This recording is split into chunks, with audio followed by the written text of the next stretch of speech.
I'm Mark Jolly. I'm a psychic, a modern-day oracle. You have a question you'd like to start with? Although I've been blind since birth, I have the ability to see things that others cannot. When I touch somebody's hand, I get flashes of their past, present, and future. I've teamed up with one of North America's most talented mediums.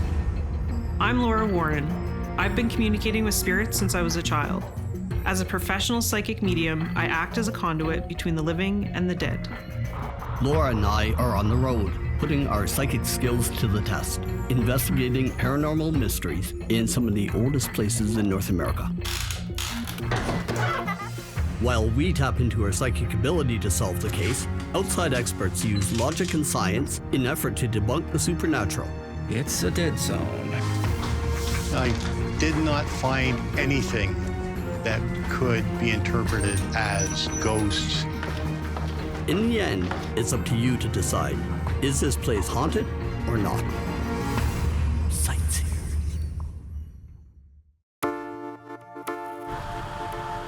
A new town, a new day, new adventure.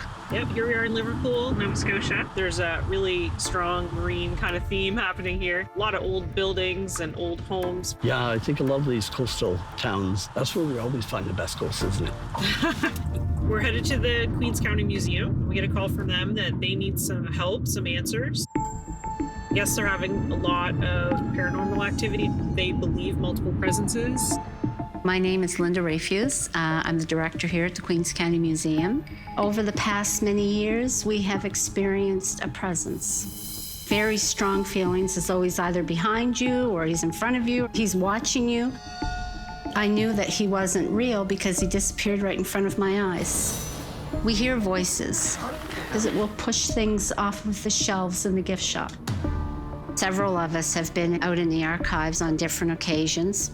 And we noticed this wave of, I'll call it smoke, for the lack of a better word, dark smoke. It's almost like it's moving like in waves. I can't wait to see what their hands reveal. It's always so interesting how the living interact with the dead. And if you look after the living, I'll look after the dead. Yes, yes. So I'm gonna come around. So you get my arm there. All right, so we're walking up to the building. Wow, it feels very dense already. I felt it as soon as we got out of the car. Thank you so much. Hi, welcome to the Queens County Museum. Hi there, I'm Mark. And I'm Laura. And I'm really glad you could join us today because we'd like to share some of the stories of some things that have been happening here over the past years. Perfect. Great. This is a county museum for a local history. When the visitors come inside, they are taken by the interior design. It's a cathedral ceiling. Liverpool, back in its early history, was a shipbuilding town, so we have a lot of tools from the shipbuilding era. We have been donated anything from household items to some beautiful vintage clothing over the years, a significant amount of wartime memorabilia. So come on in here. Do you feel that? Yeah, it's really heavy in here, like head-splitting heavy. Because I perceive energy in all forms, sometimes it comes through like a physical feeling. Sometimes I get a dizzy feeling. Sometimes I do get a headache. Now you're here in our research center. We have the Thomas Raddal Research Center here, archives for people to come and learn about our local history. Right here is where several years ago, I myself saw a gentleman in a brown suit. He had his back to me, but he was a full-figured spirit. And the only reason I say that he's spirit, ghost, because as soon as I turned the light on, I caught him by surprise. He caught me by surprise. He straightened right up, and he didn't even turn around. He just immediately disappeared. Wow. Has anybody else seen him? He has been seen out in our main exhibit gallery by one of our local people. She said, "Do you realize that there's a gentleman in a brown suit out in the main gallery? I just saw him." Because some people, they actually feel somebody brush against them, or they feel somebody's breath, or they smell something. Is there anything like that with him? Just the feeling. Okay. Just a very strong feeling that he's right there. We also hear voices. So are you hearing what they're actually saying, or No. it's just like voices sort of muffled? We can't make out what the words are. It's like they're muffled. If someone had a radio on out there and turned the volume up, but you can't hear what the words are that they're saying. Is there times that there's, say, 2 people in the room and they both hear it? Yeah. You know, I'm not the only one who has experienced all that goes on here. So I'd like to introduce you to staff members who have their own stories to tell you. Very interesting. I feel all kinds of energy. How are you? My name's Linda Molson, and I'm the interpreter here. We're standing right now in the wing of the archives where the Thomas Raddal study is. Thomas Raddal was an author. He wrote fictional history. After he passed, his son took some of his inheritance money, and he built this research center on for us. But he also did the den. Wow. He wanted his dad to be honored. It was built as an exact replica of his actual den in his house. So all the artifacts in the room, Everything. are they replicas or are they actual They're actual artifacts? It's a pretty active space already, I can feel. There's a lot going on here. Is there anything that you've noticed here? Actually, there is. Kind of where the door is. And I saw a dark, wispy, I've seen it a few times. It's probably about 2 feet long and probably, I'd say, about 6 to 7 inches wide. And it kind of swirls around and then it shoots off into the den. And you can get up and go in the den and look and it's not there. It has gone. When you say wispy, does it look like smoke or mist? Yeah, it's a smoky kind of thing, like it's out of the corner of your eye. Something just whizzes by and you're like, oh, what was that? But you'll just get a glimpse of it, but we've seen it full on. Besides the wispies, is there anything else that you're feeling, experiencing here? We actually hear a cat meowing over by the exit door, and we have gotten up. We've opened the door, but there's no cat. It's only the sound of him meowing. Okay. I had a visitor come in. It was a gentleman and had no idea about this experience I had had. And he called me over and he said, are you aware of the ghost or spirit cat that's on that ship? And I said, really? He goes, it's a big orange cat. So I'm like, okay, now it's validated. I believe that some people are more sensitive to ghosts than others. It's a matter of frequency. If that person is on the same frequency as that ghost, they're going to be able to tell that that ghost is there. The staff at the museum, some of them were very tapped in. Hopefully you guys can get to the bottom of this and explain some of what's going on around here. That's what we're here for. Excellent. We're here in our collection storage area. There is a presence that our staff over the years, including myself, have felt. Maybe it's a younger person because we feel it's a bit mischievous because it will push things off of the shelves in the gift shop. What kind of things is this spirit pushing around? Children's books, just something to get our attention. Of course, yes. I just feel the mischief. Yeah. It's like, here I am. I'm here. We have heard voices of children out here. I came in here one morning to open up the museum, and as I approached that collection storage room, I heard her say, hi, Linda. And I was like, oh my God, she finally spoke to me. One of our summer students, Kinsey, she feels like the little girl will even hold her hand. You must be Kinsey. Yes, I'm Kinsey Francis. A lot of our resident spirits I have had contact with, but the most important is the little girl. I see her quite a bit. When I came to the museum 2 years ago, she was probably the first one that really jumped out at me because she smacked the glass. And I heard it and I turned around, no one was there. And so from there, it just kind of carried on. We had went out to the activity room and I put both my hands out and I felt her grab them and she pulled me down to her level and it was almost like I was looking at her. And I had this connection happen. And from that moment, I knew that that was never going to be broken. So I'd like to know why she chose me to stick to so much. I'd be happy to examine your hand for the answers. When I take that person's hand, I'm going to be able to tell them the things that they need to do to appease the spirits or what they need to do to ask them to move on. Hi, Kinsey. So we're talking again about this little girl that's a spirit, and you want to know why she's attached herself to you. Yes. I use eucalyptus oil. It's a strong scent. You just need to smell it and you go right on psychic mode. Okay, I'm totally blind in the left eye and I only see through a pinhole in the right eye. My technique is very unique. People have said that they've never met anybody who touches a hand in my case, and I'm able to see images. When I first read Kinsey, one of the first images that I saw was a little girl tugging on her pants or tugging on her shirt as if to say, come and play with me. Okay, what I saw is that you've got the spirit of a child, and she picked this up right away, like it was just sort of like somebody my age. She's learned that she can trust you and that she can trust you going forward. I see a record player, and it's one that plays over and over again. But what I see is that she's been around for a very long time, probably a couple 100 years. It's like she was left behind, and that's why she clings to you, is that she's afraid about being left behind again.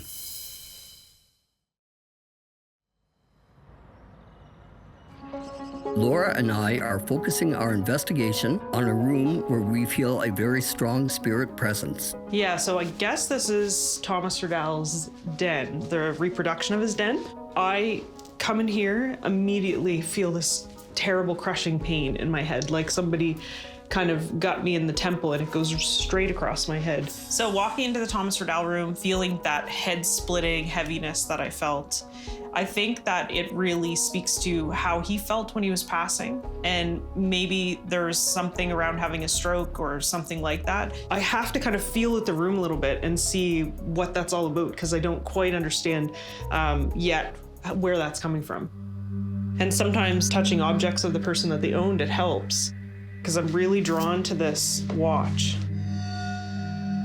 So just as I'm holding this and feeling this space,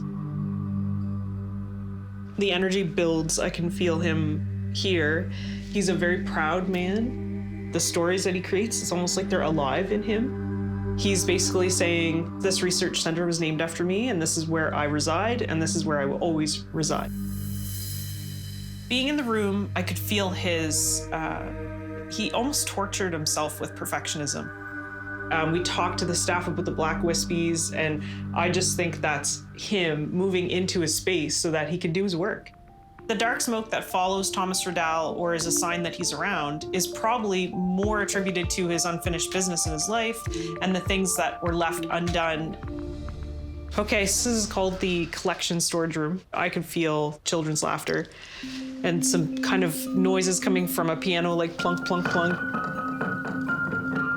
So there is this child presence here, about 4 or 5, very early, like maybe 1800s, like clothing. I've been very drawn to this doll here, and I think this is really the center of a lot of the activity, just because the little girl really likes to play with this doll and can almost like see her rocking the doll back and forth in the rocking chair.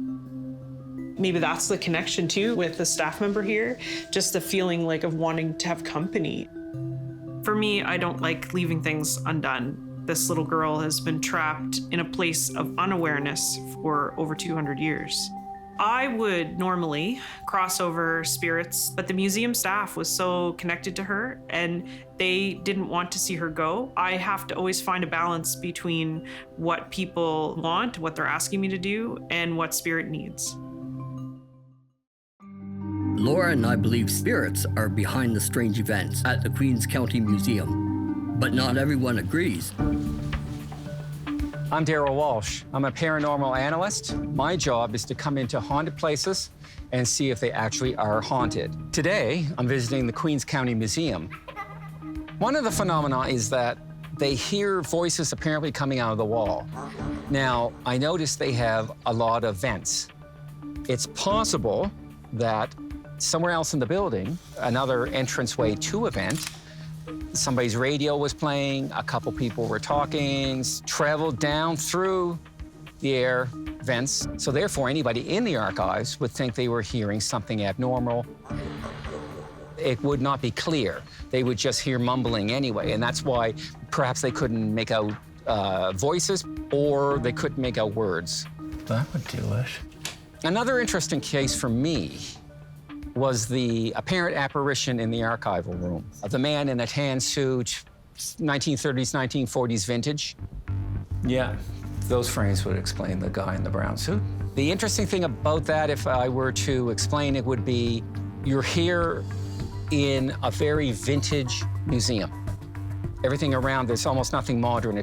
So you arrive at what you believe to be a haunted museum with vintage things in it. You begin to walk into the room, you flick the light on.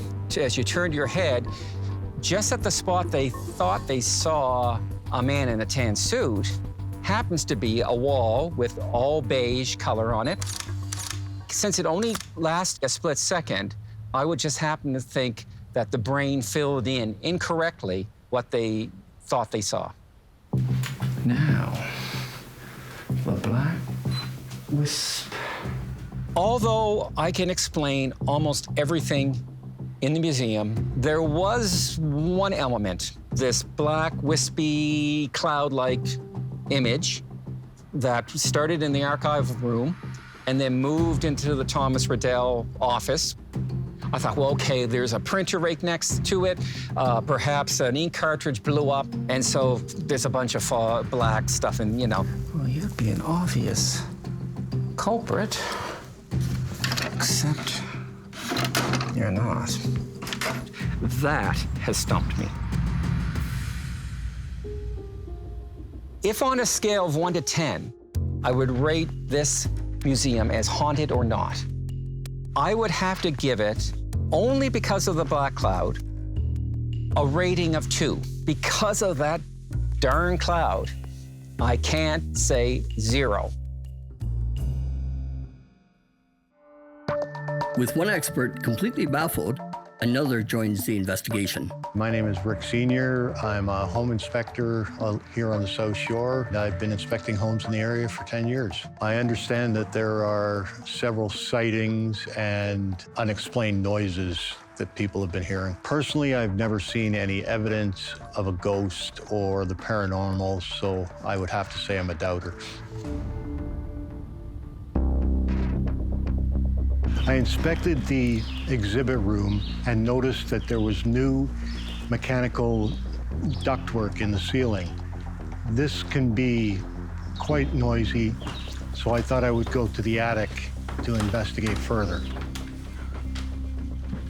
We're up in the attic now, looking at the mechanical system for the building. Everything is fairly new and fairly clean.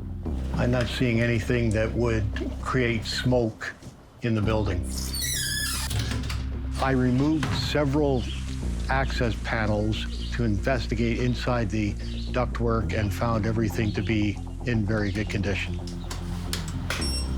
This is the intake for the mechanical system. There are some dead bugs and some dust in here. The bugs and dust really won't create that much noise because most of the ductwork is insulated.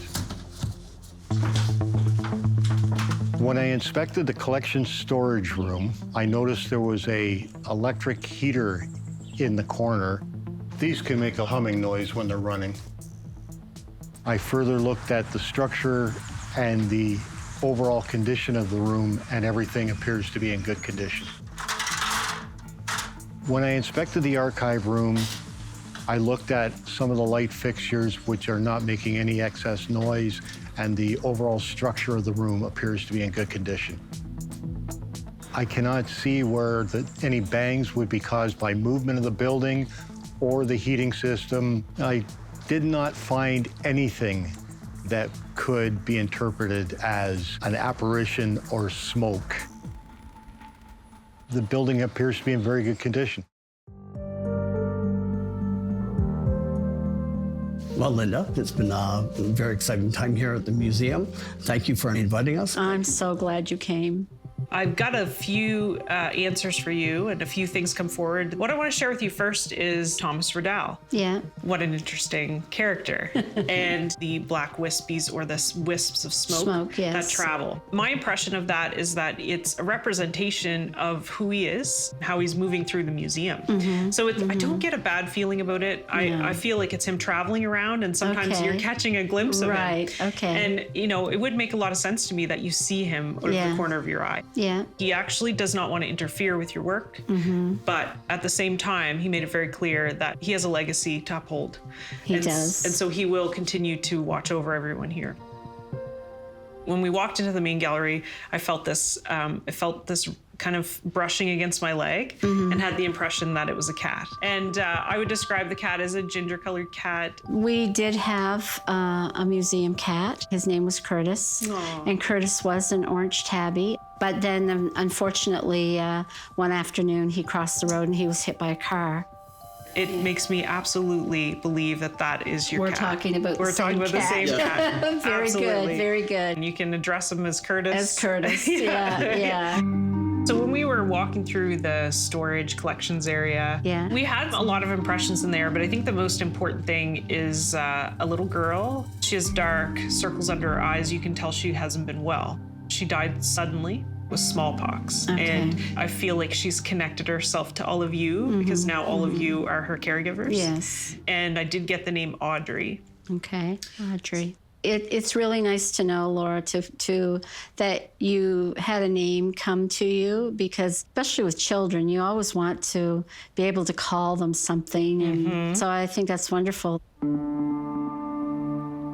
For some, the events at the Queens County Museum are easy to dismiss. But for others, I'm betting our investigation opens up a whole new way of seeing things. Executive producer Johanna Elliott. Supervising producer Jennifer Comeau. Series director Donna Davies. Hosts Mark Jolly and Laura Warren. Director of photography Mark Hammond. Integrated described video consultant Ron Rickford. Development and production executive Andrew Morris. Director programming AMI TV Brian Perdue. Vice President Content Development and Programming John Melville. President and CEO David Arrington. Ocean Entertainment Limited. Produced in association with AMI.